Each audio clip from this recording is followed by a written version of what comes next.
Tevinter Nights, The Wigmaker Job by Courtney Woods.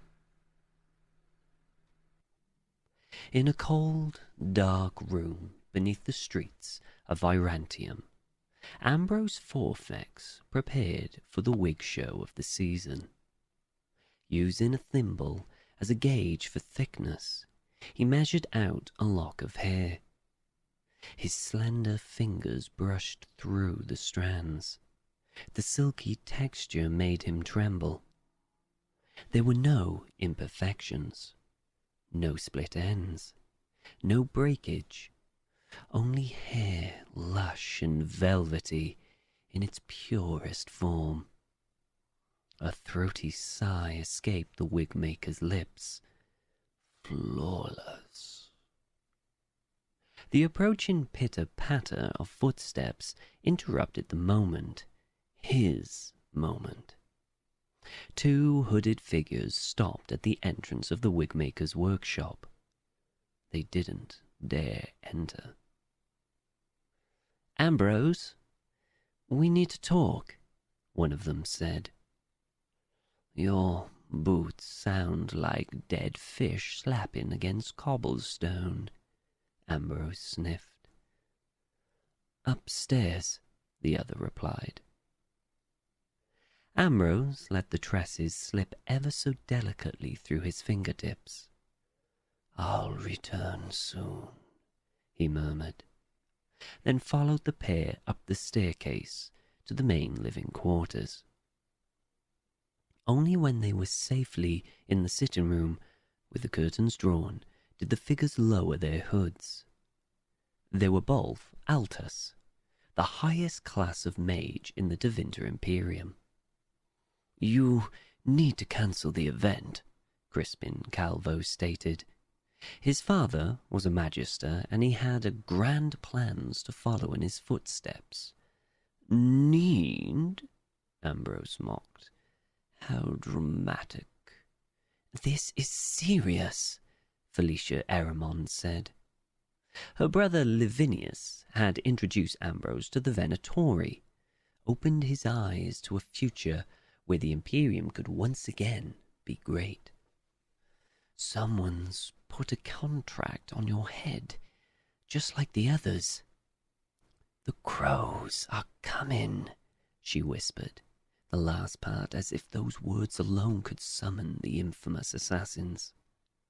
Ambrose stifled a groan. "The dragon does not fear the crow." "It does when it's already killed 8 other dragons," Crispin snapped. He had begun to sweat. His eyes darted toward the closed doors and windows like a caged animal's. "Look at you, quivering over Antivan propaganda." Ambrose leveled the man with an unimpressive glare. "This is why the Imperium is in shambles." Without warning, the wigmaker grabbed Crispin's arm. The younger mage winced and tried to pull away as Ambrose dug a point thumbnail into his forearm. Blood, crimson and thick, seeped from underneath the nail. "The crows are flesh and blood, nothing more," he muttered a quick spell to close the wound. "The show will go on." Crispin jerked back and held his freshly healed arm against his chest. Ambrose crossed the room to a small but well-stocked bar. All this talk of Antiva was making him thirsty. "The man who's taken the contract is no ordinary crow," Felicia explained, careful to keep her voice steady. Ambrose uncorked the wine with a wave of his hand and began pouring it into a crystal decanter. "He's Lucana's Della Morte." The bottle clanged against the crystal. A crack splintered down the glass. "Ah." Goosebumps pebbled the wigmaker's neck.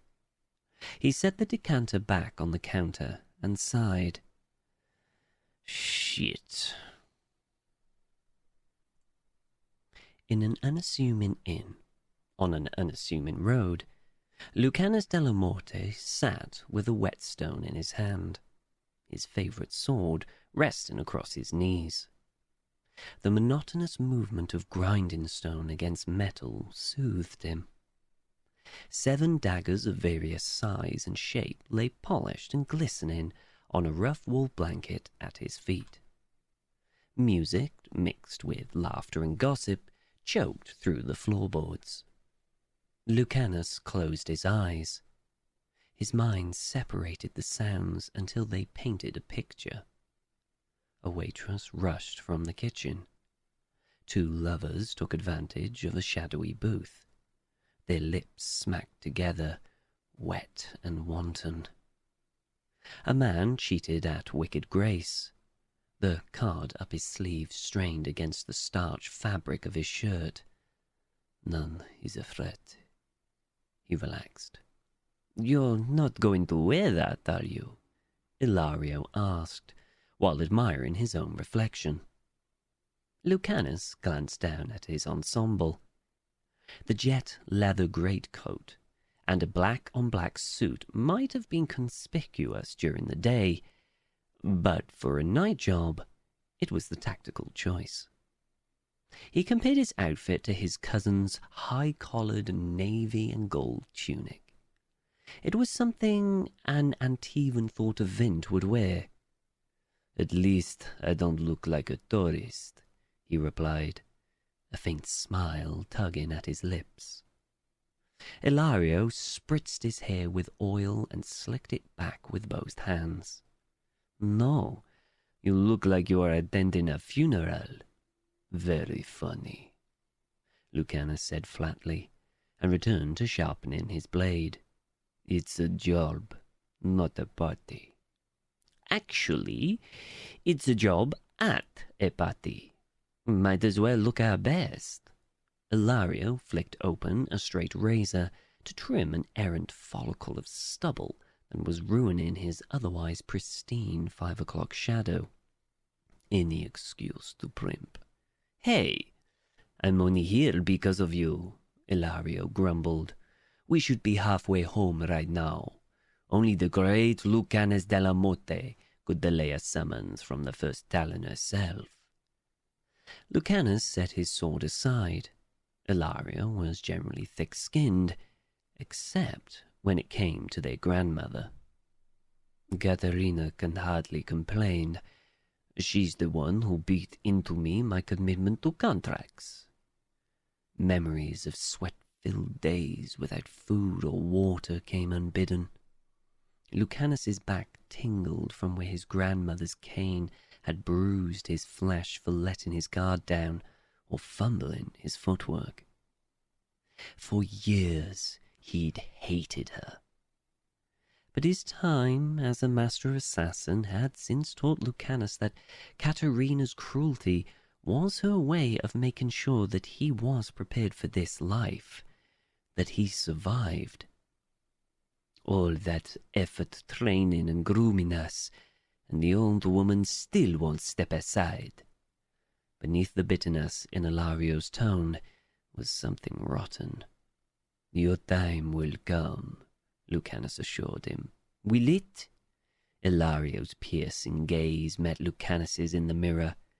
"People talk. You've always been her favorite." He'd heard the rumors.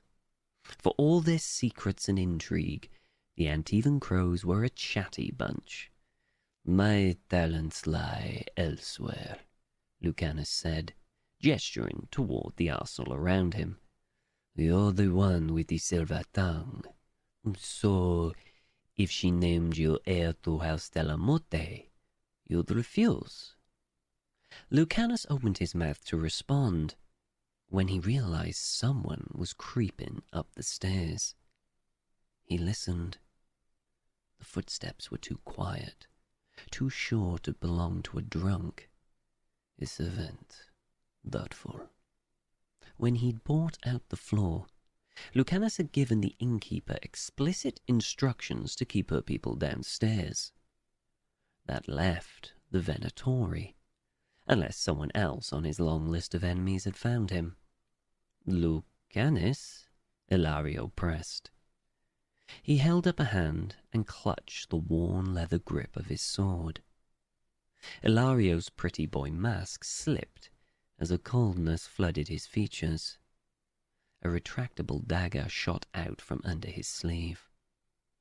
The intruder was at the top of the stairs and moving closer. Lucanus motioned Ilario to talk again. "This isn't Cassio e Pepe," Ilario complained, while making a show of tapping his dagger against a plate of leftovers. "You ordered an anti-vent dish in Tevinter. What did you expect?" Lucanus replied. Talking now meant the intruder wouldn't know where he'd be later. "Something edible," Ilario quipped. In 3 quick, silent strides, Lucanus positioned himself next to the suite's entrance. He could hear someone breathing on the other side. Their gloved fingers hugged the wall for cover. Lucanus could have laughed. People put too much faith in walls. Rearing back, he thrust his sword through wood and plaster until it hit bone and kept going. A shriek echoed through the hall, followed by a thud. Lucanus stood and stalked through the door. A hooded man, wiry and mustached, was trying to pull his impaled hand free. A mage's staff lay next to him. Upon seeing Lucanus, he reached for it. Energy, raw and potent, charged the air. The back of Lucanus's eyeballs itched, a physical instinct he had developed when someone was tapping into the fade. He clapped his hand over the mage's mouth and slammed his skull against the wall. "Knock it off." Dazed, the mage dropped his staff. The energy dissipated. Lucanus grabbed the man by the collar and yanked him toward the door, causing the blade to carve an L-shaped slice through the skewered palm. Ilario waited with the chair and rope. "Sit down," he beamed. "Enjoy a little Antivan hospitality." While his cousin secured their prisoner's bindings, Lucanus retrieved his sword from the wall. The mage was coming to. His unfocused eyes took stock of the situation. "I won't talk," he spat, "even if you torture me." "I'm too busy to torture you," Lucanus said, and rang him through with his sword. Shock swept across the mage's gaunt face. Beneath a trembling mustache, his lips were wet with blood. He tried to speak, but the words got clogged in his throat. He slumped forward.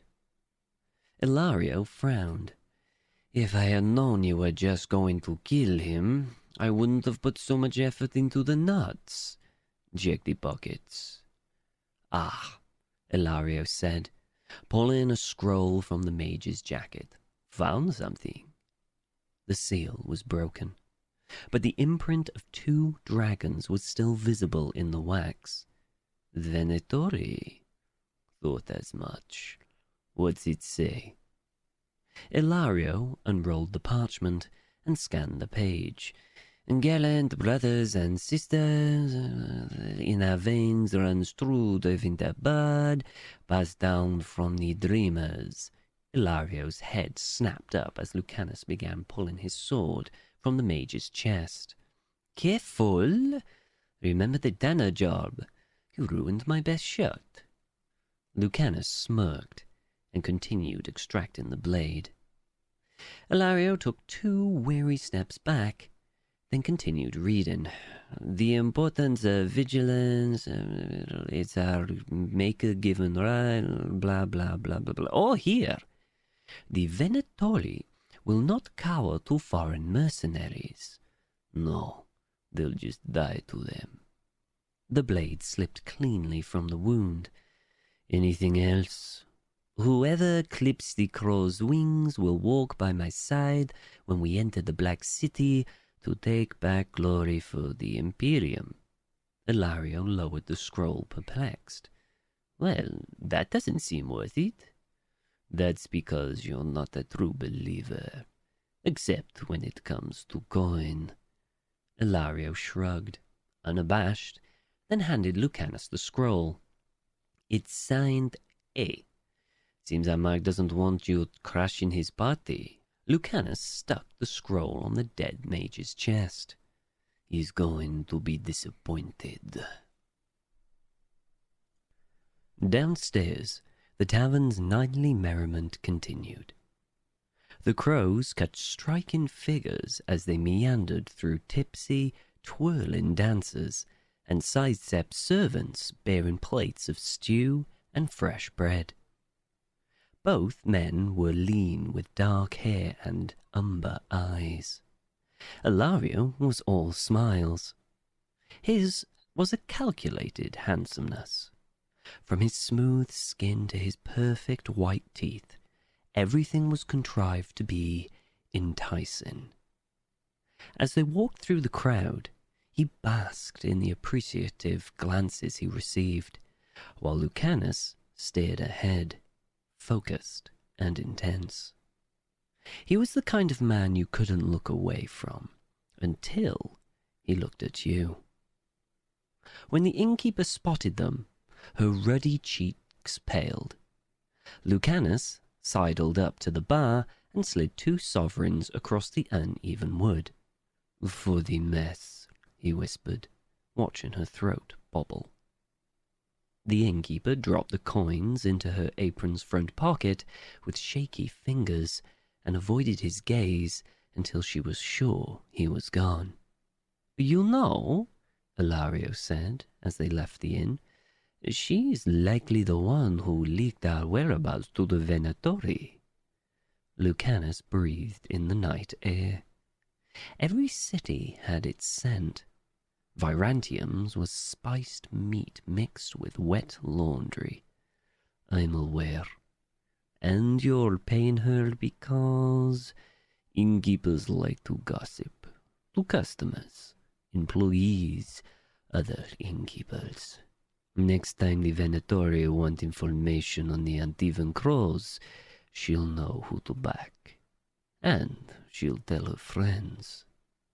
Lucanus started down the street. Ilario trailed behind at a casual pace. "So, what's the plan, now that Ambrose knows we're coming?" "I always assumed the Mark knows I'm coming," Lucanus replied. "We will never go in through the front door." Ilario sped up to catch his cousin. "I bought this," he gestured toward his tunic, "because you said we would dispatch into Tevinter's premier Wigmaker at an exclusive party. Emphasis on the exclusive."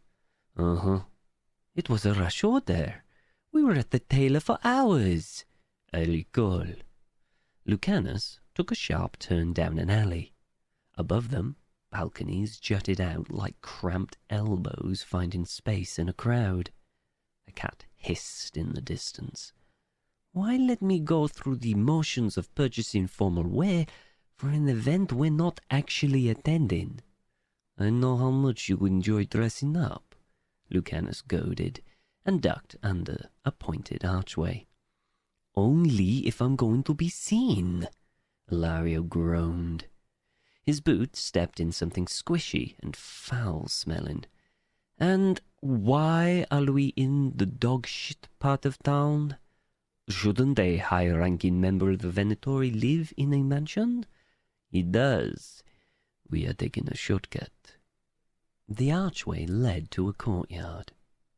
Patches of brown grass, treaded and uncared for, encircled the statue of a scorched Venadal, an elven tree of the people. The real tree had burned down after a slave rebellion. The masters commissioned the current statue as a reminder of the price for rising against them. Somehow, Lucanus didn't think it had the intended effect.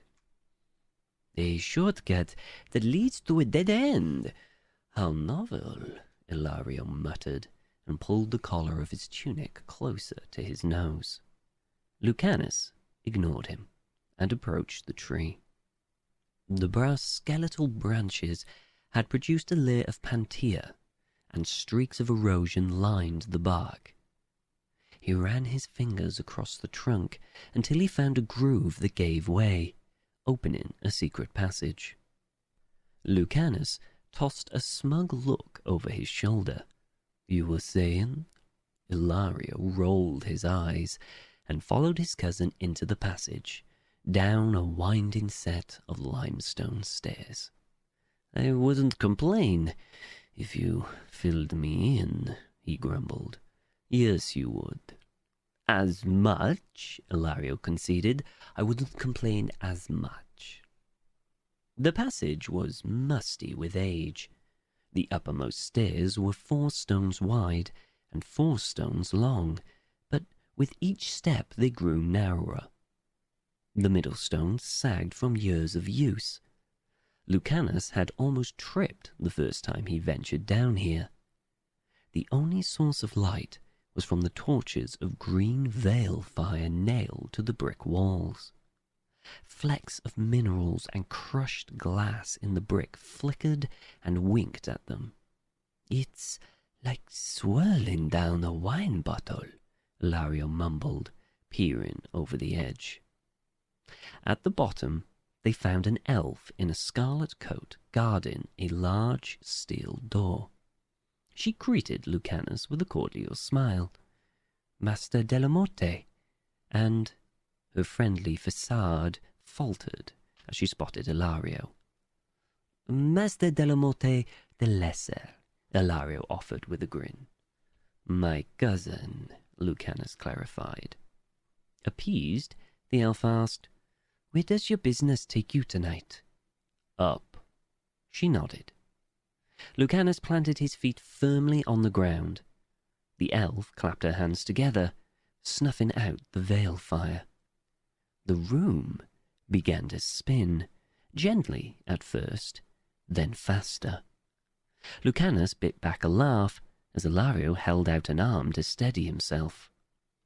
A few seconds later, the room slowed to a stop, and the veil fire burned once more. The elf opened the door to reveal another spiral staircase. "Oh, good! More stairs," Ilario deadpanned. Lucanus bowed his head in thanks and slipped a sovereign into the elf's gloved palm. "Happy hunting," she whispered as they passed, then shut the door behind them. "You've made friends," Ilario remarked as they began the climb. "You would too, if you ever left Treviso." "I'm here now, aren't I?" he argued. "Seriously though, what is this place?" "A perk, given by our mysterious benefactor." Lucanus quickened his pace, hoping to leave the answer at that. Ilario did not take the hint. "Speaking of, I have some questions about him, her, them?" "I'm sure you do." "Oh, come on," Ilario urged, matching Lucanus's pace. "When have we ever taken on an anonymous client? Then someone could put a tangible stock in the phrase, 'silence is golden.'" "You're not the least bit curious." Lucanus exhaled through the nose. "If someone wants to pay me top coin to kill a bunch of racist blood mages who have it coming, I'm not going to complain." "Well, when you put it that way." At the top of the stairs was an empty platform with no windows or doors. A blanket of moss carpeted the floor. Ilario let out a disappointed huff. "That's anticlimactic." "Just wait," Lucanus promised. He approached the far wall and began tapping the bricks until he found a hollow one. When he pushed against it, the mortar turned languid and flexible, allowing the bricks to peel back like skin. "Well?" Lucanus asked. Ilario tilted his head. "Better." Stars and a warm breeze greeted them on the other side. As they stepped off the platform, the bricks locked back into place. There were several stories above ground on the third arch tier of Virantium's famed floating aqueduct. "The Wigmaker's estate is a short walk that way," Lucanus explained, pointing to their left. "One jump, and we'll have access to his roof." "Devious." The crows strolled across the covered channel, listening to the steady stream of water flowing beneath their feet. Farther below was a chorus of street traffic. Minrathos was Tevinter's capital, but Virantium was her sharp-dressed sister. Amid the sea of brightly colored tunics, stiletto heels clicked against the cobblestone. Necks, both fat and thin, held up heavy, ornate headpieces with trailing gold-embroidered veils. Music from lyres and lutes wrestled for dominance as hawkers touted the latest fashions. Apparently, Velveteen was in. Lucanus peeked over the side. No one looked up. "One of the world's greatest wonders is mundane to these people." "How do they get it to float?" Ilario asked, tapping his boot tip against the aqueduct. "Magic." Lucanus scoured the rooftops, searching for one made of a distinctive red clay. They were still a few buildings away. "So, the Wigmaker," Ilario wiggled his finger ominously. "Tell me about him." "He's weird," Lucanus replied bluntly. He found the moments before a job crucial for focus, but Ilario was never one for comfortable silence. "Specifics, cousin? No one hires us to kill normal people. I gave you a dossier." "Yes, but I want your assessment." "I wrote it. It is my assessment." "Humor me." The red clay roof was in sight now. "You'll see soon enough." With a feline grace, Lucanus leapt off the side of the aqueduct. If they had been paying attention, the line of people wrapped around the Wigmaker's estate would have seen two shadows pass overhead, but their focus was on the stern-faced doorman guarding the entrance. Having your name on the guest list wasn't enough to make it inside of Ambrose's parties. Your outfit had to impress as well. Both crows landed on the roof with a soft thud. Clay tiles weren't ideal for stealth. Their round shape offered little traction for their boots, and if one tile slipped, others would follow like a line of loyal soldiers. But at least Ilario was too busy concentrating to ask questions. The front of the Wigmaker's estate was a collection of domed rotundas encased in zigzagging red and beige brick. Guests weren't allowed inside the mansion itself. They were led directly to a grand circular courtyard, surrounded by a two-tiered arcade at the back of the house. Moving in tandem, Lucanus and Ilario dropped to their chests and shimmied to the edge overlooking the courtyard. Tevinter parties, especially thrown by Altus, were known for their excess. Lucanus still remembered the first gala he had attended in Minrathos. Rows and rows of tables had been overladen with jugs of wine and platters of food from all over Thedas. Retching vases were placed in corners for guests to relieve themselves if they overindulged. Prized slaves were brought out to perform. Acrobats tumbled overhead. Musicians played until their fingers blistered. While hunting his mark, Lucanus had opened the wrong door and walked into an orgy. Getting out of that had been interesting. The Wigmaker's periwig show contained all this and more. A catwalk had been constructed at the center of the courtyard. Running down both sides were grooves for wine to flow from two dragon-shaped spouting fountains. The guests leaned over from plush chaise lounges to refill their cups in the streams. They poured wine into each other's mouths and over their bodies, ruining the chic costumes that had been their ticket inside. On the runway, models walked, naked and dead-eyed. Floor-length hair hung over their sagging shoulders and gaunt hip bones. With each stride, their wigs transformed into miraculous, towering creations. On one, the hair twisted and curled to take it the shape of a tree with a bird dancing to attract a mate. Another portrayed a nest of vipers, their striped, sinuous bodies writhing against each other. As the wigs came alive, the models' blank faces altered to flash manic smiles, but Lucanus noticed their eyes remained lifeless. His skull felt raw. The backs of his eyelids itched like he hadn't blinked in days. Whatever magic Ambrose was using for his creations was tearing at the seams of the veil. Something's wrong. Yeah, Ilario agreed. Zero in on a group of half-dressed revelers. We're up here, away from the fun. Lucanus snapped his fingers in front of the cousin's face. Focus. I am on the job. To be fair, you never told me the plan. Lucanus shrugged. Find Ambrose, slit his throat. Sounds complicated. It will be. The veil's thin here.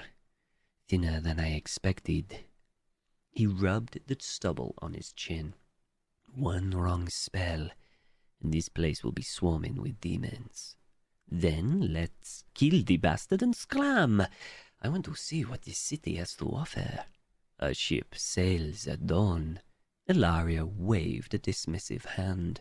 Plenty of time for some good, old-fashioned debauch, I see him, Lucanus interrupted. In the arcade above the catwalk, a man flanked by guards watched the emancipated models from the shadows. Ambrose Forfax was an average height and build, with hawkish gold eyes and a jaw that could break teeth. His scalp and cheeks were both clean-shaven, leaving his face bare except for two black sculpted brows. They're never what you envision, are they? Ilario noted. What did you expect? Here, for one, maybe a funny little dog. That got a chuckle out of Lucanus, if only briefly. The way the Wigmaker stared at his creations was unnerving. Ilario was right. Amark's physical appearance was unpredictable. But the gleam in their eyes, the appetite to do something unspeakable, that was always the same. A woman rushed towards Ambrose's retinue. She wore an emerald gown with a high-waisted, low-tiered skirt and a fitted tulle bodice studded with champagne-coloured crystals. Metallic body paint shimmered on her exposed arms and legs. Something about the woman's movements and stature were familiar, but Lucanus couldn't place her. Well, hello, Ilario purred. Who is this lovely Fior? After whispering something in Ambrose's ear that made him scowl, the woman motioned the guards to take the Wigmaker to the main house. Suddenly, Lucanus knew exactly who she was. Guard Captain Camille Spina. Ilario whistled softly. This job is looking better all the time. Once Ambrose was safely inside, Camille slipped a keyring from the silk brocade layers of her skirt and secured the door. Lucanus frowned. "I need those keys." "Your wish is my command, cousin," Ilario said, and flipped forward in one fluid motion. Following closely from the roof, Lucanus watched Ilario slink through the crowd like a fox in the henhouse. Despite his earlier jab, Lucanus had to admit, if only to himself, that his cousin looked at home among the local gentry. Ilario winked at strangers as if they'd known each other for years, and the Vince were either too drunk or thought him too attractive to question his familiarity. Meanwhile, Camille made a valiant attempt to appear natural while sweeping the perimeter, but the instinctive nods to her fellow guards gave her away. Ilario waited until she broke for refreshments to make his move. Camille had just taken a sip of watered-down Mulsum when a handsome stranger grabbed her glass and downed the rest. "Excuse me," she exclaimed. The party drowned out her words, but Lucanus could still read her lips. "That's my drink." Ilario simply smiled. "Guess I'll have to buy you another." Lucanus groaned, not only at the line, but that it worked. Even from his position, he could see Camille was hooked. He shouldn't be surprised. This was old hat for Ilario, but it was always amazing to see what the one-man smile could accomplish. Camille blushed and leaned toward Ilario. Seizing on the opening, he reached around to wave down a passing waiter and lifted the key ring hidden in her dress. When the waiter presented the couple with a tray of drinks, Ilario discreetly swapped the keys for 2 glasses of Mulsum. The waiter sped away, both he and Camille none the wiser. Keeping low, Lucanus jumped to his feet and followed the tray. He needed to swipe the keys before the waiter reached the kitchen, which, judging from the speed of his steps, the man was keen to do. "Couldn't have just held on to them, could you, cousin?" Lucanus thought as he scurried across the slick roof tiles. The balls of his feet arched inward, searching for traction. "Keep moving," he told himself. Right now, momentum was his only friend. The waiter continued to hasten through the crowd. Lucanus's stomach tensed as disembodied hands stretched from the throng to snatch the remaining glasses. Luckily, no one seemed to notice the tray's stowaway. Up ahead, Lucanus spied the servants' entrance. If he could reach it, there was just enough space to wedge his body into the covered niche above the door. Not easily, of course, but nothing ever was. He increased his speed to a run, trusting the music and general noise from the party to mask his footsteps. His eyes darted left and right. No one had spotted him yet, but if he had missed this jump, he'd have everyone's attention. "Don't think about it." Lucanus took a deep breath and flung himself off the roof. Suspended in air, time seemed to slow. The only sound that registered was the gust of wind rushing past his face. The opposite wall moved towards Lucanus with the weight of a warship on the horizon. Then his gloved fingers caught the ledge and he felt everything at once. A burning pressure shot through the marrow of his bones, and the surrounding muscles screamed as he twisted his torso to keep from slamming into the wall. Casting his momentum backward, then forward again, he swung up into a plank position across the columns framing the servants' entrance. 2 minutes later, the waiter passed below, holding the tray and keyring aloft, ripe for the plucking. Lucanus relieved the man of his burden.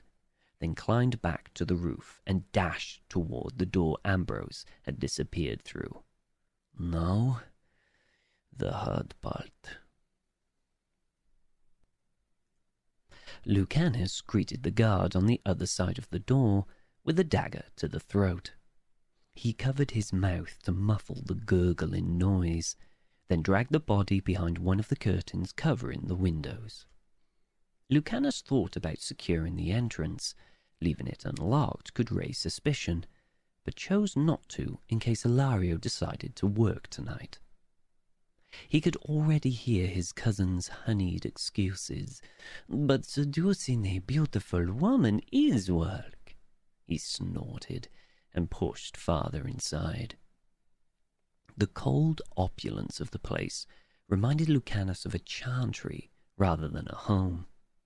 Atlases bearing the visage of past archons held up vaulted ceilings glittering with mosaic depictions of Tevinter's golden age. The cost of such a commission must have been astronomical, both in coin and lives. How many slaves had gone blind gilding each individual tile? How many backs had been broken from hauling and placing stone after stone? There was patriotism, and there was obsession. Neither was worth it. The only part of the mansion's interior design Lucanus did appreciate was the abundance of pointed lines and edges, which made scaling the walls a cinch. Hopping from one stone archon to the next, he moved down the curved wall. He hadn't seen where Ambrose had gone, but he had a fast rule when hunting Venatori: follow the headache. Sure enough, at the end of the hall, he spotted 8 guards, Ambrose's retinue. One duo watched the adjoining corridor, while the other patrolled the center. 2 were posted at the windows, and the last pair flanked an imposing studded door. Lucanus gritted his teeth as the scraping inside his skull intensified. Every instinct in his body told him that Ambrose was behind that door. But first, he had to deal with the guards. The 2 on patrol passed underneath. Both men were solidly built, with scars peeping from their uniform collars. Each carried a sword and a dagger. Reaching into his jacket pocket, Lucanus retrieved a long spool of wire attached to 2 wooden grips. He backtracked across the archon heads and waited for the guards to round the corner. Measuring out a decent length of wire, Lucanus spun the garrote, then whipped it down around the first guard's neck. One for silence. The guard lurched into the air as Lucanus used his weight as leverage to glide down onto the second guard's shoulders. 2 for surprise. Tucking his ankle underneath his left knee, Lucanus held one man in a stranglehold while the other dangled overhead, his feet kicking wildly. The second guard's fists beat against Lucanus's shins. He elbowed him in response, jerking the suspended guard up and down until his legs went ragdoll slack. The second guard continued to fight, but his strength was fading. Lucanus tightened his grip and twisted until he heard the guard's neck crack. "Pallas, everything all right?" Wrapping the end of the garrote around the second guard's broken neck, Lucanus somersaulted backward. The dead weight of the first man pulled the second one up until they both hung around the limestone archon's nape like a loose cravat. "Better check it out," the other guard said. Their exchange was followed by the sound of tentative footsteps. Lucanus sunk back into the shadows and ascended the column once more. Across his chest, a leather strap held 4 throwing knives. He grabbed 2 in anticipation. The steps grew louder. 8 feet. 4 guards. that left the two at the door. "Pallas, we told you, no pranks tonight. Not with the crows circling." Even without the uniforms, the guards could have been related. They all possessed the same hard brow and flat, broken nose that hadn't been set correctly. Maybe they went for a piss. They know better than to leave their post. "Spread out." Lucanus mouthed the words as the guard gave the order. They created a wedge formation, with one in the lead and 3 taking up the rear. Aiming carefully, Lucanus let loose one of the throwing knives. 3 for good measure. It sliced through the target's spine with clean precision. The guard slumped into the partner's shoulder. He turned. "What the—" A squishy thud interrupted him. He glanced down to find a knife in his heart and joined the other guard on the floor. For's exercise. The formation broke. "He's here! A crow's here!" Another pair of Ambrose's retinue rushed around the corner. Flicking his wrist, Lucanus produced a stiletto dagger from each sleeve and dropped down on the reinforcements. The violence of the fall drove the pointed blades into their skulls with ease. 5 for a slaughter, 6 for the thrill. The remaining guards stuck back to back, staring at him as if he were death itself. Lucanus unsheathed his sword. After a few shaky breaths, they yelled and charged toward him. He parried the first guard's blow, then slid behind the second and severed his hamstring. 7 means more sovereigns. Twirling back into a standing position, he decapitated the kneeling man with one powerful swing. "Shit!" the last guard stammered, his boots inching backwards. "Shit!" He ran. Lucanus went for his throwing knives, when a steel blade whirled past his head to land in the guard's back, dropping him like a stone. "It marks the final kill," Ilario said, coming to stand next to him. He dusted off his palms. "Do you still recite that old nursery rhyme? The one Katerina made us memorize during training." Lucanus moved to retrieve his throwing knives. "What can I say? It's catchy." "That's a word for it." Ilario glanced at the swaying guards overhead. "You know, if the winds ever learn to look up, you're screwed. They'd have to stop looking down their noses." He narrowed his eyes. "Your tunic's rumpled." Ilario flashed a sheepish grin. "You weren't the only one tussling with guards." "Tussling, eh?"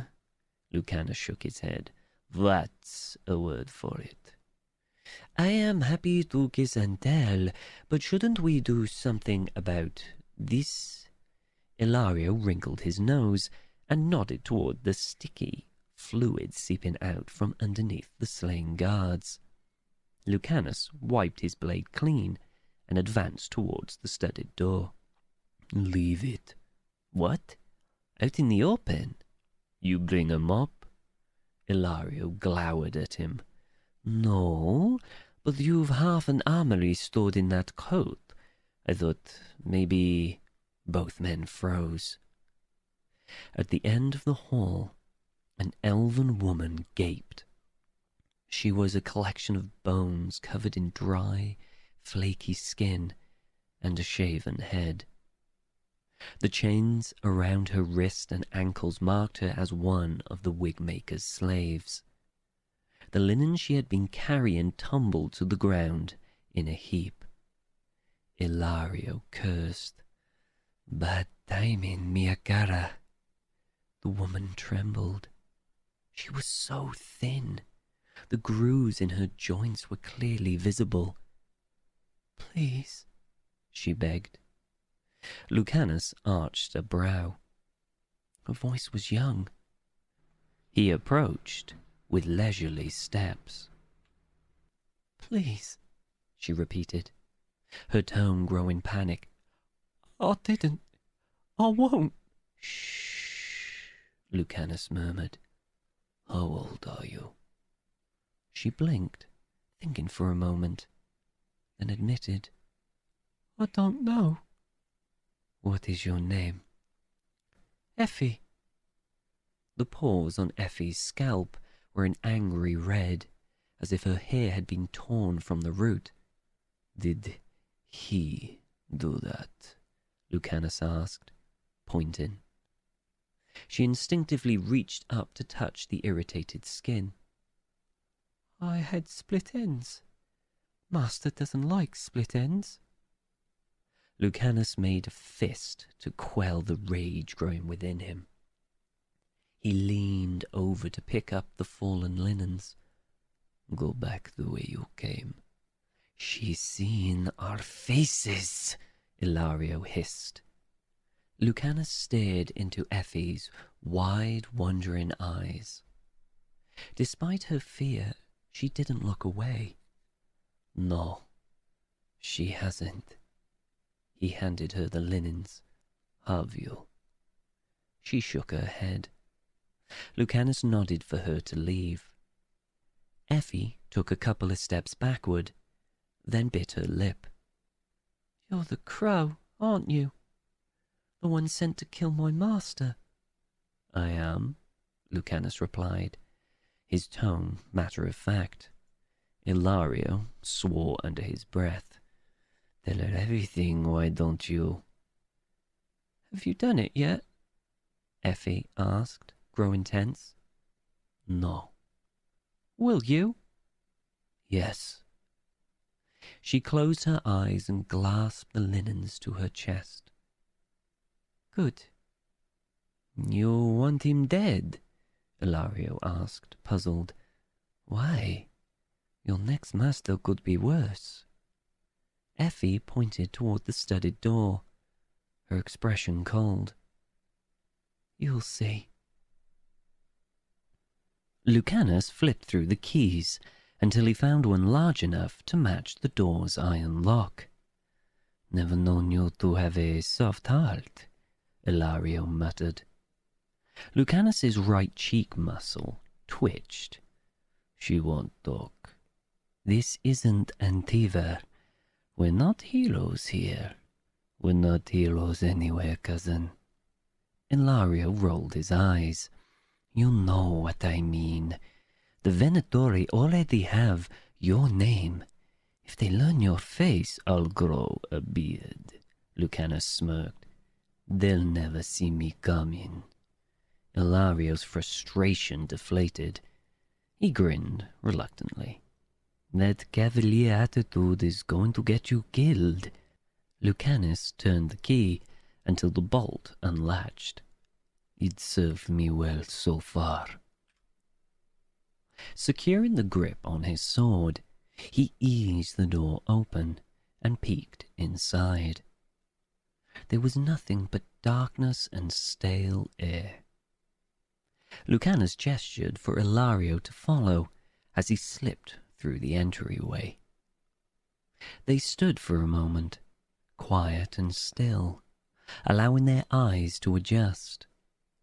10 paces ahead, a stairwell materialized in the shadows. Their descent was slow going.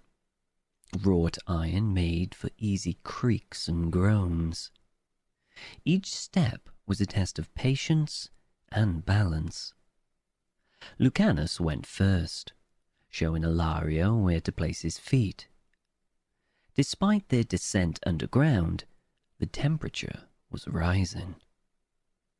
At the bottom, an arched entryway emitted a red glow that bled onto knobbly cobblestones.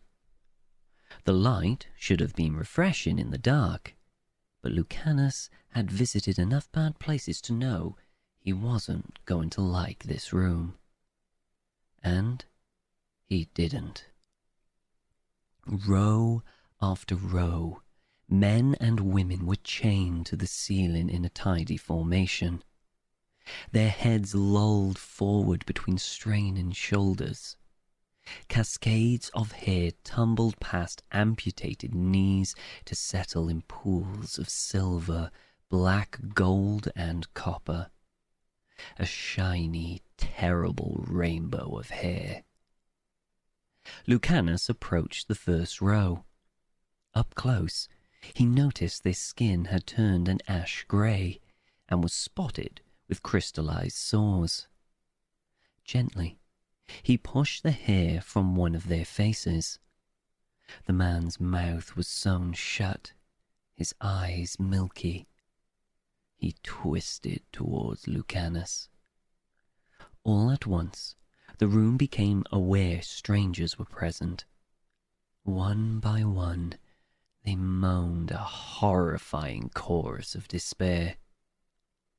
Lucanus stumbled back, his mouth dry. Something inside snapped. Death is too good for this bastard. Ilario touched his arm. Only then did Lucanus realize how quickly he was breathing. He closed his eyes. Remember your training, he told himself. And suddenly, he could hear the tapping of his grandmother's cane, the hard elegance of her voice. There's no place for emotion in killing. It's sloppy. File it down. Make it useful. Make it useful, he repeated to himself. With slow, controlled breaths, Lucanus flushed the rage pumping through his veins until he could think clearly. Ambrose would die, that was certain, but he couldn't walk away from these people. He returned to the man's side and reached for the irons around his wrists. What are you doing? Ilario whispered. Breaking their shackles. Ilario stared. That's not the job. Fuck the job. From the back of the chamber, a humming joined the melodious wails. Lucanus peered into the gloom, but the source was too far to see. He locked eyes with Ilario and jerked his thumb toward the sound. Weaving among the pendulous bodies, they crept closer.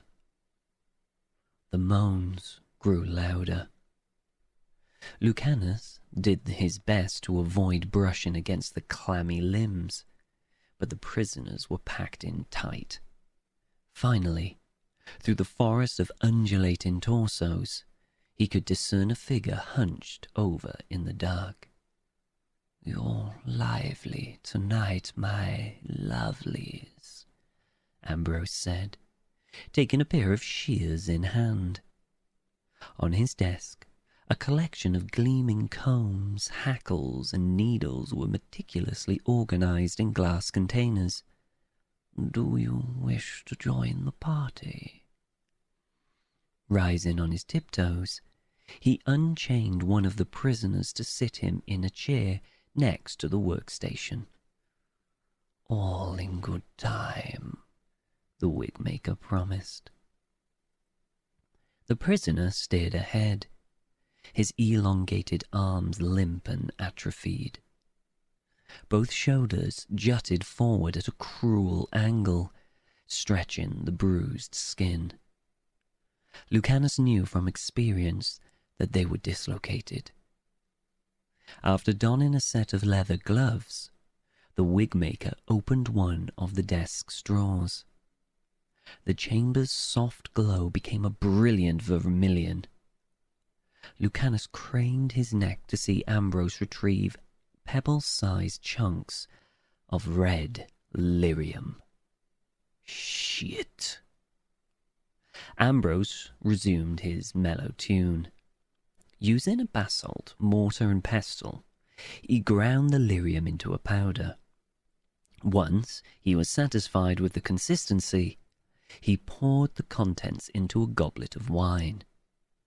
Pivoting back toward the prisoner, Ambrose snipped the knot at the corner of his mouth and unlaced the thread binding his lips.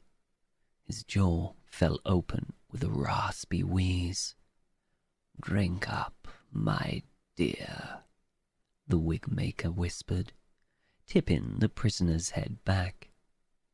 A grin spread across his face as he watched the man's throat work down the liquid.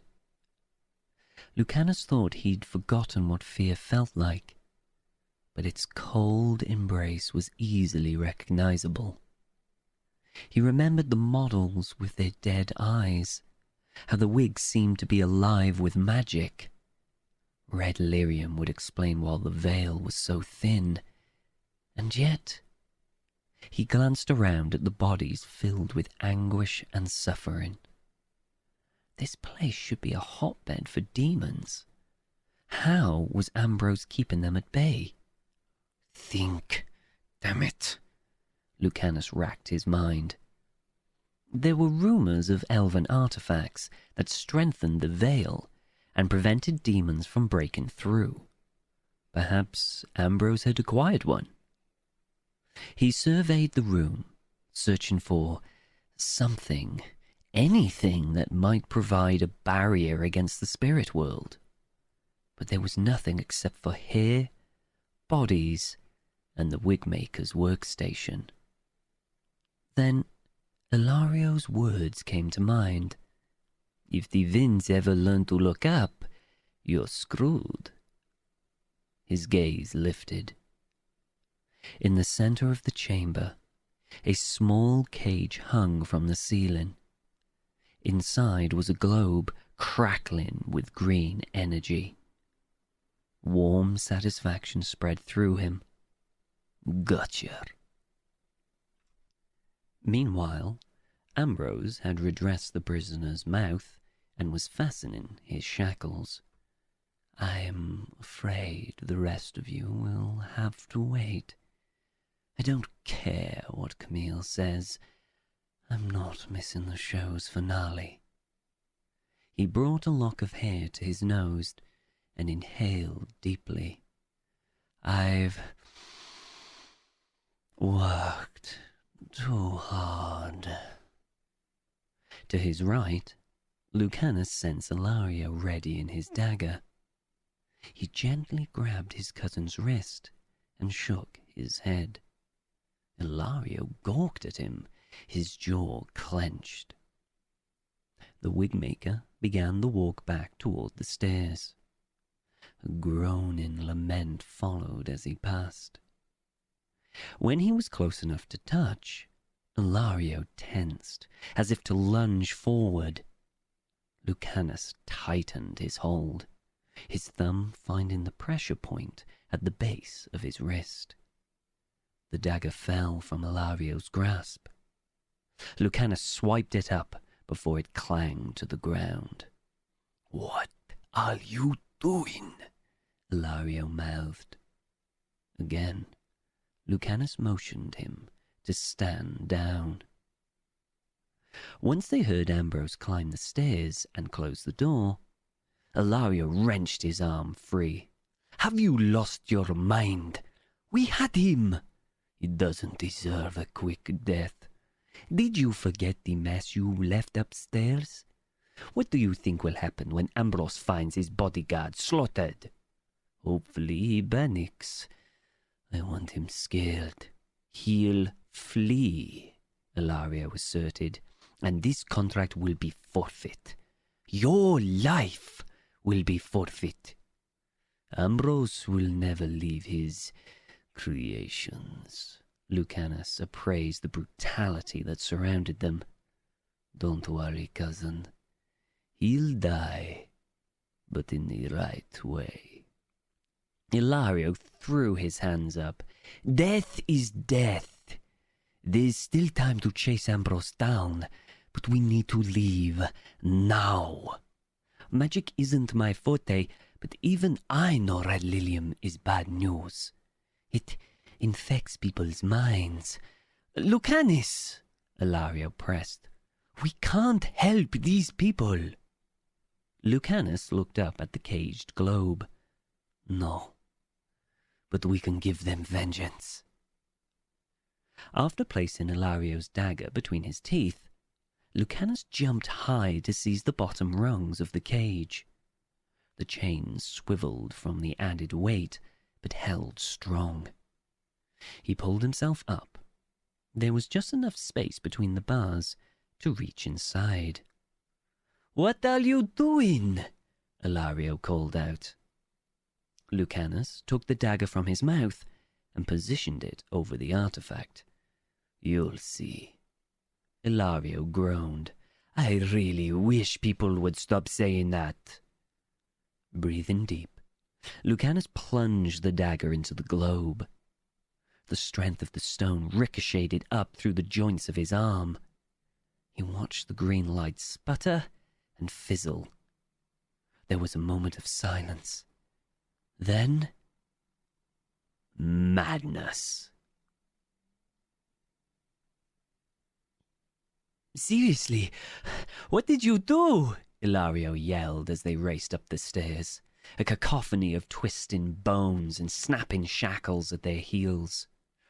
"That globe was keeping the veil intact," Lucanus explained, taking 2 steps at a time.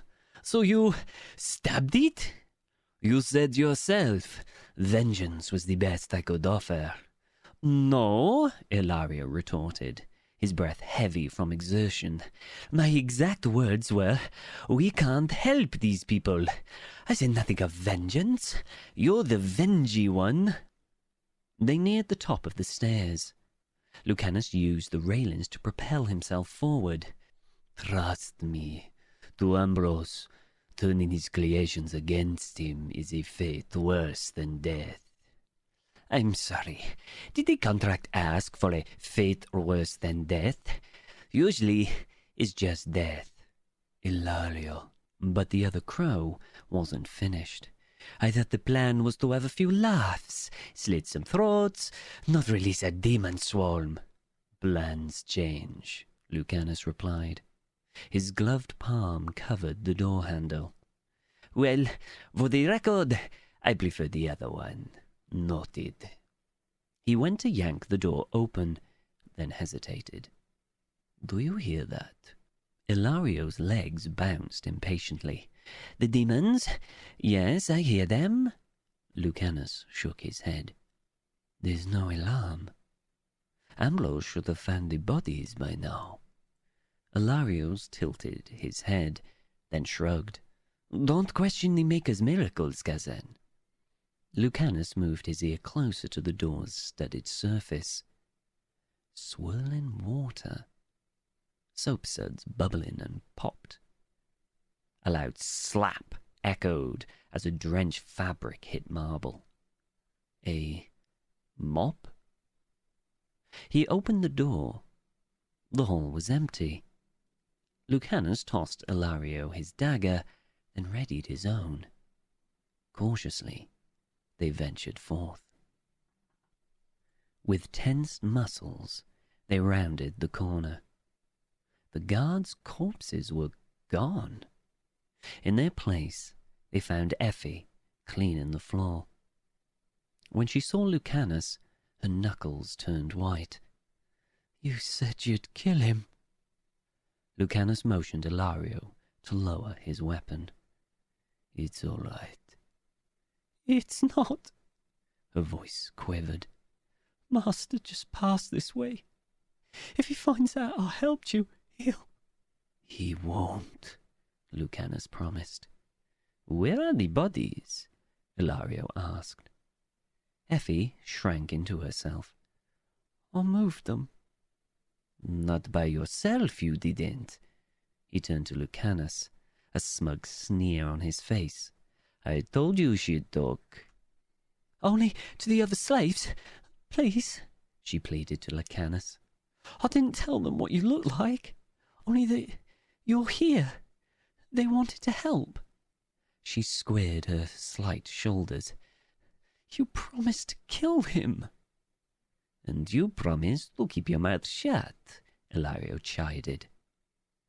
Back down the hall, something wet slammed against the studded door. Effie's bravado crumbled. What was that? Take her, Lucanus told Ilario. Find the others. Other what? His eyes darted to the elf. Slaves? Absolutely not. Behind them, a second fleshy thud echoed, then a third, and a fourth. Lucanus continued, as if Ilario had agreed. There's a statue with a passage, like the one we used before. It's not far. You should be able to escape in the chaos.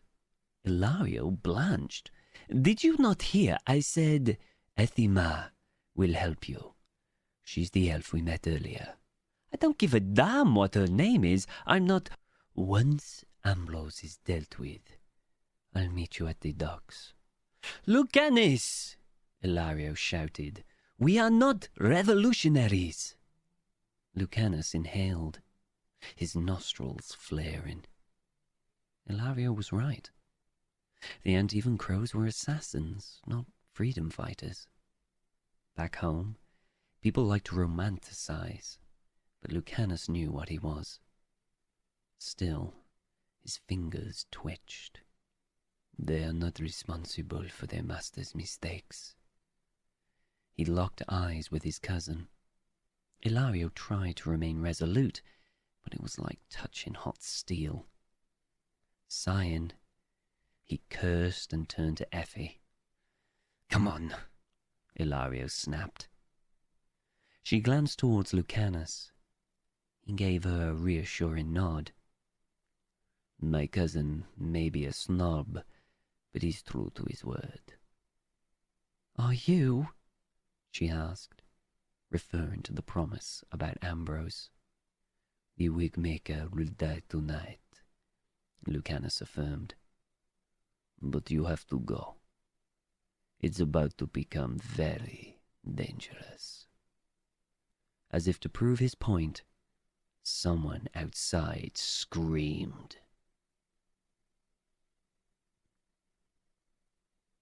The scene in the courtyard had changed dramatically, but if Lucanus was being honest, he preferred chaos to debauchery. It gave him satisfaction to watch drunken Vints trip over themselves, desperate to find an exit. Wine and blue blood spilled in equal measure as guests careened through an obstacle course of upturned shade lounges and broken glass. The demons had possessed the models first. The red lyrium-imbued wigs an enticing lure. Their bony bodies stretched into towering masses of contorted flesh.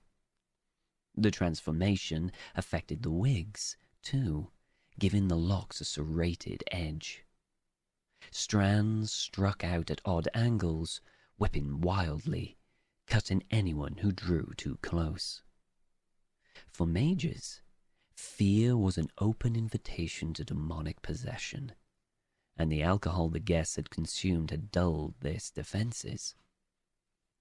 One after another, the drunkest and most frightened among them fell prey to malicious spirits watching, waiting on the other side of the veil. Lucanus felt no sympathy.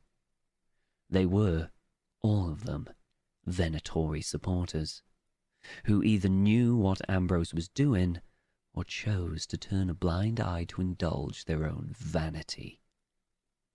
Ignorance is bliss, not innocence. He spotted Ambrose Forfex at the center of the carnage, surrounded by a gleaming pile of hair. The Wigmaker was shouting at Camille to cut his wigs off the abomination. Her painted arms were getting sliced to ribbons for her efforts. Growing impatient, Ambrose snarled, "Get out of the way!" He shoved the guard captain. Her ankle, unaccustomed to heels, twisted and snapped. Camille fell forward toward one of the abominations. An errant lock of hair caught her throat. The gash was thin but deep. With frantic fingers, she tried to apply pressure. She looked at Ambrose and extended a pleading hand. The mage rolled his eyes. Useless. Ambrose grabbed her wrist and pulled the pressure off her neck, allowing the blood to flow freely. This, however... The guard captain collapsed at his feet. Employing Camille's blood as a catalyst, the Wigmaker impaled the abomination with spikes of crimson energy. The monstrous corpse exploded when it hit the ground, but Ambrose had enough foresight to create a barrier, shielding himself from the gore. The Wigmaker leaned over to lift a stringy tangle of hair from the grisly pile. Lucanus dropped onto the runway, his sword arm limber with anticipation. He stalked towards Ambrose. "Nothing a little soap can't fix," he offered. Ambrose threw down the matted mess. "Lucanus della Morte, I presume." "Si," Lucanus answered, knowing even a single syllable of a foreign language would disgust the Wigmaker. It had the desired effect. Ambrose recoiled as if he'd stepped in urine. "Is this your handiwork?" "Si." The mage's jaw pulsed. "Do you think you can come into my Imperium and act as a judge and executioner?" Lucanus opened his mouth to respond, but Ambrose anticipated his answer. "Don't say si." That earned a genuine smile from Lucanus. "Normally, there is no judgment, only a contract. But for you, Ambrose, I made an exception." The Wigmaker raised a brow. "Oh, what makes me so special?" "You upset my delicate sensibilities." It was Ambrose's turn to laugh. "I thought a crow could stomach anything for the right price." Lucanus leveled the Wigmaker with a pointed look. "Not Red Lilium." "Morality is not static. Right and wrong are a matter of perspective." Ambrose's words were practiced and tired as if he had given the same reasoning 100 times. Lucanus continued his advance, refusing to engage in the Wigmaker's rhetoric. Nothing irritated him more than self-righteous excuses. If you are going to do something terrible, just own it. The abominations from the workshop had joined the party. One of them seized a fleeing guard. He screamed as it wrapped him in a cocoon of razor-sharp hair. Blood oozed from the coiled strands. Ambrose shot a quick glance at Camille's corpse. The gesture lasted only a split second, but it was enough to prompt Lucanus to increase his pace. "Close the distance. Don't let him get a spell off." Chanting under his breath, the Wigmaker began summoning a bloody mist from the guard captain's remains. The lifeless skin paled and shriveled. Lucanus broke into a run. The mist sharpened into 1,000 tiny needles. Ambrose raised his arm. "Not gonna make it," Lucanus thought, snatching a knife from his coat. The needles vibrated eagerly. Just as the Wigmaker launched them forward, Lucanus threw his knife, taking off 4 of Ambrose's fingers. Without the mage to guide them, the needles transformed back into globules of blood and rained down on the catwalk. Ambrose, clutching his ruined hand, crumbled to his knees. "You should be more careful," Lucanus said. "Fingers are a Wigmaker's tools, are they not?" Hopelessness flooded the mage's eyes. "One day, someone will turn your work against you. Only then will you have some semblance of the emptiness you have made me feel." With his good hand, he gathered what was left of the wigs, hugging the locks to his chest. Lucanus experienced a twinge of disappointment, kindling for rage. He expected more fight from a high-ranking Venatori. He thought of the Wigmaker's workshop, of the prisoners, their bellies full of poison, hanging like butchered pigs in stale, suffocating darkness.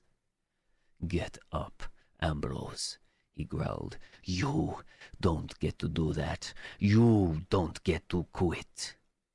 The word quit sparked some life in the Wigmaker's blank expression. "So, the crow thinks he can best the dragon."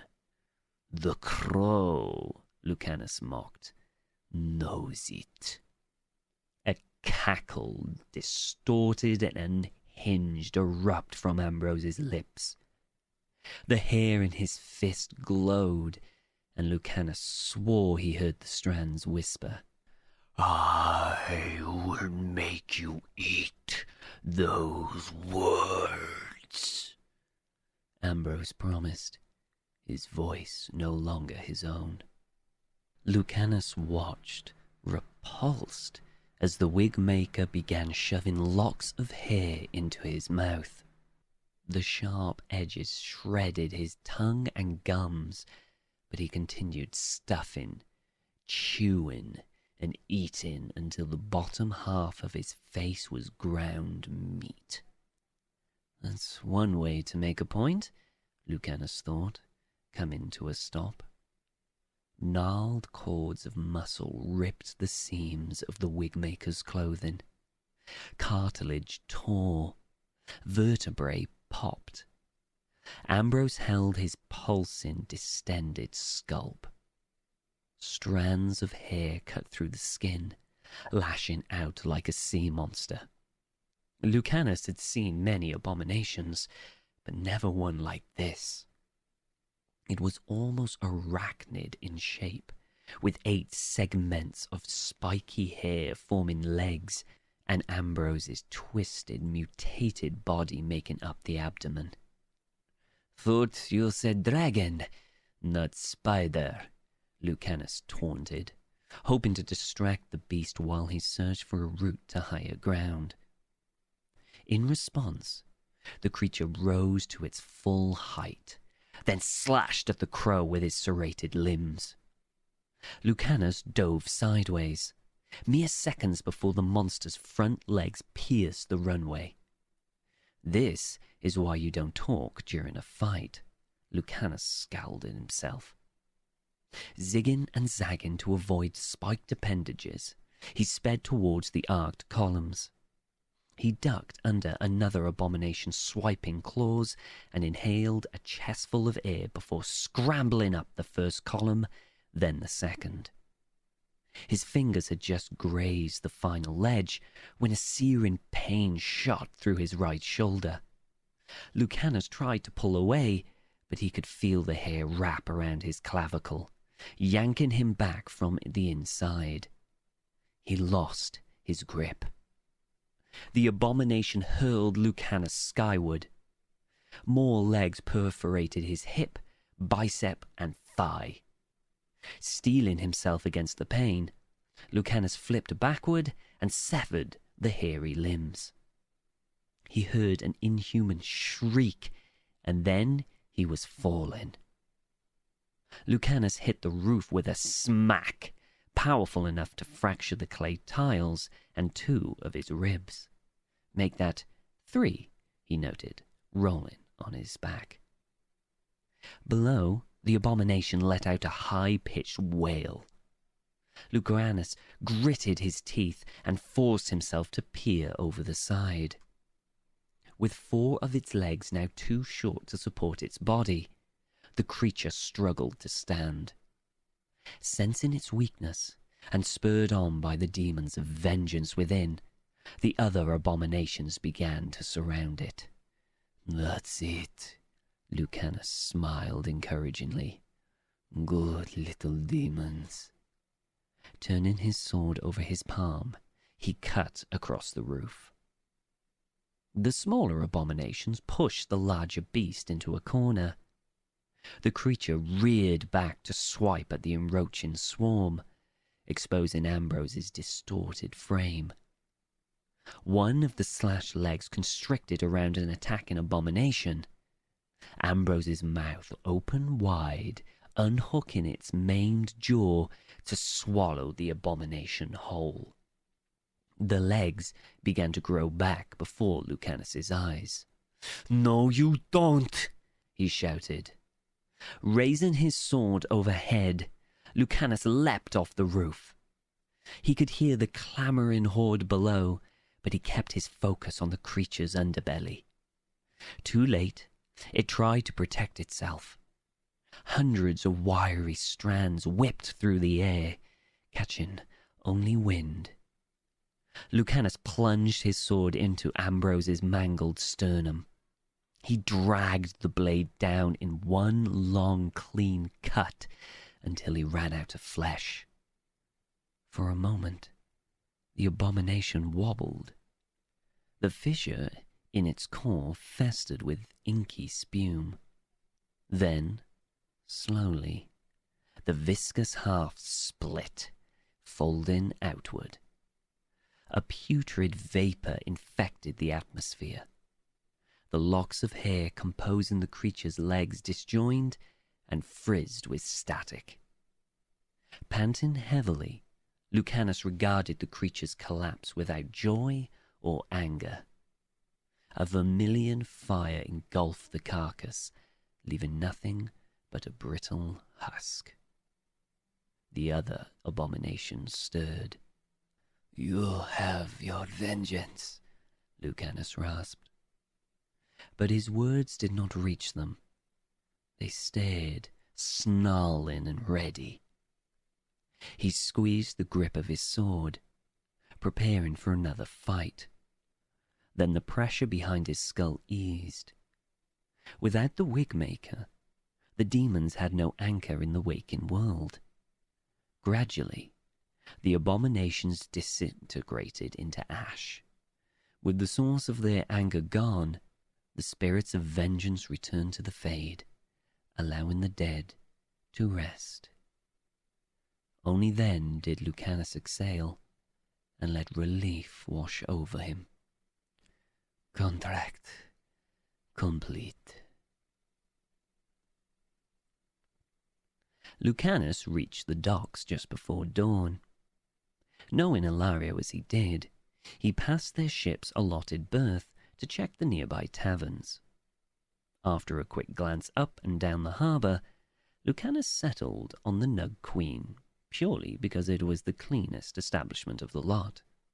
When he entered, limping and bloody, the barkeep glowered. "Walk out the way you came," the dwarf instructed. He had a tawny moustache that was twirled and waxed at both ends. "I'm looking for my cousin," Lucanus explained. "Don't care," the dwarf replied. "I know trouble when I see it, even if it's not bleeding on my floorboards." Lucanus scanned the room for Ilario. The barkeep's attitude aside, the tavern was inviting with its pristine white walls and peacock blue cushions. A brass nug, wearing a little crown, reigned over the bar's sparse patrons. Most had turned in for the night, but a few sleepy, sullen customers remained, staring into their pints for answers or comfort. Not seeing his cousin among them, Lucanus prepared to leave. Then he heard Ilario's silvery voice flattering one of the waiters. "Oi!" the dwarf called out as Lucanus staggered toward the row of booths lining the left side of the tavern. "Exit's that way." His bellowing drew Ilario's attention away from the handsome servant. Upon seeing Lucanus, he jumped to his feet. "Andrastes, holy cabbage! You look like shit." "Get that man to stop yelling at me," Lucanus said. He plopped down in the booth, taking a moment to rest his eyes, while Ilario soothed the irate proprietor. "Drink?" his cousin offered, returning with 2 glasses and a bottle of wine. "It's expensive." Lucanus accepted with a faint nod. Some say a bribe spoils the vintage, Ilario mused while pouring, but I think it tastes all the sweeter. Effie, and the others, did you get them to... Yes, yes, Ilario snapped. I did my good deed for the year. The two paused to sip their wine. Lucanus rolled the liquor over his tongue. Bribery had not spoiled this bottle, at least. Camille didn't make it, he finally said. Who? The guard captain. Ah, Ilario said, nodding in recognition. Well, that does free me from promises I didn't intend to keep. And Ambrose, you have to ask. Well enough. That's his... He gestured toward the dark stains of Lucanus's coat. Mostly. His cousin's brows drew together. Do you need a healer? The ship will have one, but if you can't wait, I'm fine, Lucanus stated. All right, Ilario said, topping off his glass. We'll just pretend that's wine you're dripping all over the table. What do you want me to say? Ilario's gaze grew hard. How long are you going to keep doing this? Doing what? Catalina's bidding. The wine turned in Lucanus's mouth. Ilario, stop. If I was in charge, you wouldn't have to do this anymore, he cajoled. You could quit. Lucanus stared at his cousin. I don't want to quit. Ilario sat back. The distance between them suddenly felt much wider than the table. Even if it kills you, Ilario whispered. Death is my calling, Lucanus stated, matter of fact, just as yours is to become First Talon. He smiled, hoping to ease the tension, but Ilario's posture remained taut. And if Katerina disagrees, if she thinks you're the better man for the job, I don't want it, Ilario, Lucanus insisted. But you wouldn't refuse. It's impossible to refuse, Katerina, Lucanus admitted reluctantly. Only prolong her until she sees reason. He knew it wasn't the answer Ilario wanted, but it was the truth. And in their line of work, honesty was hard to come by. Ilario exhaled and lifted his wine glass in salute. To reason, then? To reason, Lucanus echoed. The two crows clinked the rims of their glasses together, then prepared for the long journey home. Magister Zara Renata stood nude before a gilded full-length mirror. Every morning, she assessed her body, starting with the toes, then working her way up to her face. 3 slaves, each bearing a smaller-looking glass, stood on either side and at the back so that there were no blind spots. They stared, unblinking, at her lustrous bronze skin. Looking at anything other than their mistress risked a punishment most severe. There was a knock at the door. Normally, Zara would not tolerate an interruption during her morning regime, but she had been looking forward to this particular visit. Enter, she instructed, glancing over her shoulder to admire the curve of her lower back. Crispin Calvo and Felicia Aramond, mistress, a perfumed beauty announced. No one in Zara's household looked a day over 35. The two guests undoubtedly noticed their host's nakedness, but kept their expressions neutral. I take it Ambrose didn't listen, Zara began without ceremony. We advised him to cancel the show, Crispin replied. He refused, Felicia added.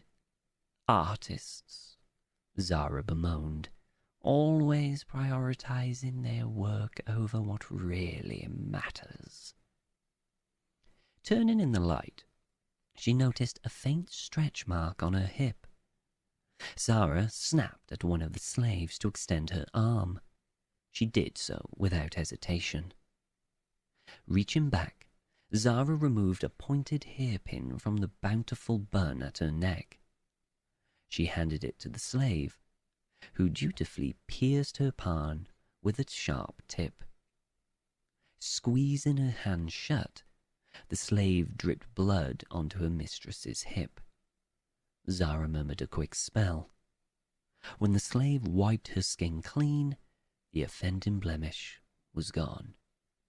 "How many dead?" she asked. "The body count is ongoing. A simple estimate, please. Around 40, including Ambrose." Zara's brows rose. My, all the work of one crow? "We believe he had assistance, but yes," Felicia nodded gravely. "Lucanus Delamorte is responsible." Crispin licked his lips. "We won't be able to keep this one from the public." He and Felicia exchanged a nervous glance. They're already calling him the demon. From flying vermin to malicious spirit, that's quite the promotion. With a ribbon, Zara measured the width of her waist. The corner of her mouth ticked upward as a result. "We have reason to believe you could be his next target," Felicia said. "Your place in the magisterium puts you at risk," Crispin elaborated, his tone rushed. "Worried for me, Crispin?" Zara asked. The younger man reddened, but she noticed he didn't deny it. "Don't be. I'm not a fool like Ambrose. A true Maleficar knows demons cannot be killed, only controlled. If this crow fancies himself a demon, then I look forward to using him to his full potential." "How?" Crispin asked. "Never underestimate the power of observation," Zara lectured. "I'll keep a low profile. That should entice him to move on to more exciting prey.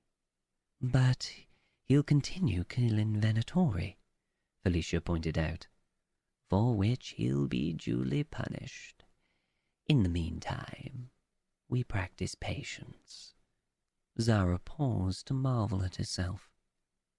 Every feature and proportion were in perfect symmetry.